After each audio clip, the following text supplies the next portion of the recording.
Have you ever felt overwhelmed in your life? Or has life thrown you curveballs one after the other? Mr. Contest Chair, fellow Toastmasters, and our most welcome guests. Changing your life does not happen overnight. It happens over time. I'd like to share with you 3 short stories that has changed my life. The first story is about gratitude. When I was 18 years old, I had hair long to my shoulders in a ponytail like the soccer player Ronaldinho. And I loved playing soccer. I played in a soccer league in the Hershey Center in Mississauga, well now it's called Paramount, and there was one game where it got really intense and I was in the striking position and I went to kick the ball with the defender 50-50 and I screamed, "Ah!" And I was on the ground and I couldn't get up because my knee was in a lot of pain. And that night my brothers drove me to the Credit Valley Hospital and the doctor did an MRI on my knee. And he came back and he said, "Daniel, you're very lucky you didn't tore the MCL or the ACL, you tore one ligament. But you would have to be in a knee stabilizer for the next 6 to 8 weeks until you can fully heal. So that means you can't play any soccer at all." And it actually took 6 to 8 months to fully heal. And within that time period, I couldn't do much. It took a lot more time to use the washroom, to walk around, to do anything. And I had to, what I learned from that experience is to never take things for granted. And I had, every morning I would wake up thinking about things I was grateful for, grateful to be alive, grateful for food, grateful for a roof above my head. And that attitude of gratitude really helped me to get through those times. The second story is about faith.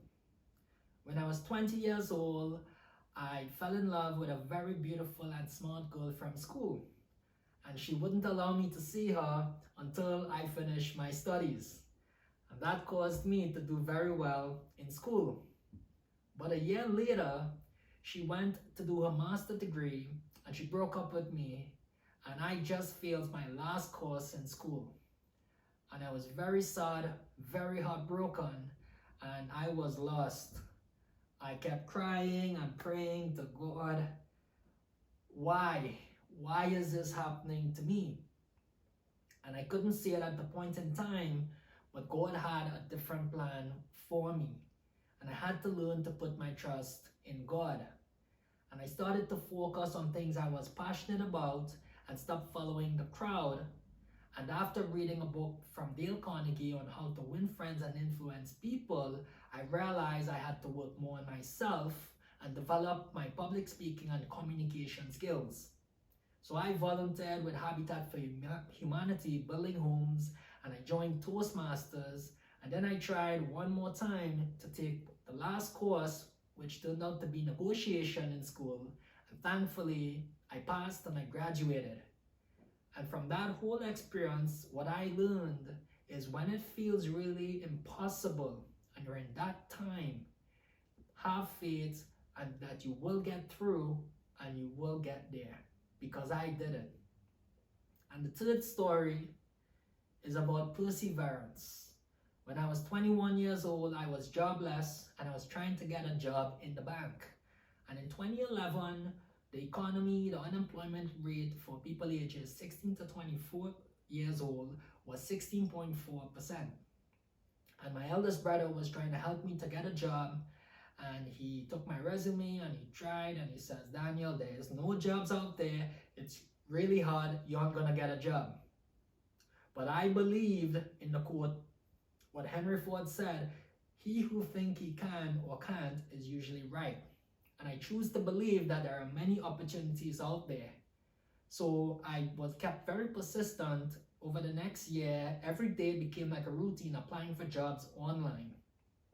At the same time, I grew a passion for real estate and wanted to learn how to invest in real estate. So I went out there, met people in the profession, and I came across a person who was now starting to be a mortgage broker. She left the bank after working for 15 years as a senior vice president. And she took a look at my resume and she says, Daniel, this is how the game works. These resumes, it goes through a machine that scans all these keywords, and that's how they select your application for you to get an interview. So she reconstructed my entire resume, and after that, I started getting interviews with all the big 6 banks. Didn't sound so easy as it was, but after every interview, I sent a follow-up thank you email, and I would get the polite professional way of basically saying I didn't get the job. Until one day in August 2012, a person from TD gave me an opportunity, and at the end of the interview, she offered me the job. It was one of the happiest days of my life. I gave her a hug. I was so happy. And what I learned from that entire experience is never quit on your dreams. Keep trying and never quit on your dreams. So in closing, changing your life does not happen overnight. It happens over time. And these 3 short stories about gratitude, faith, and perseverance changed my life. And these 3 rules I live by every day. Gratitude, faith, and perseverance. If you always have gratitude, faith, and perseverance, you too can change your life. Thank you, Mr. Contest Chair.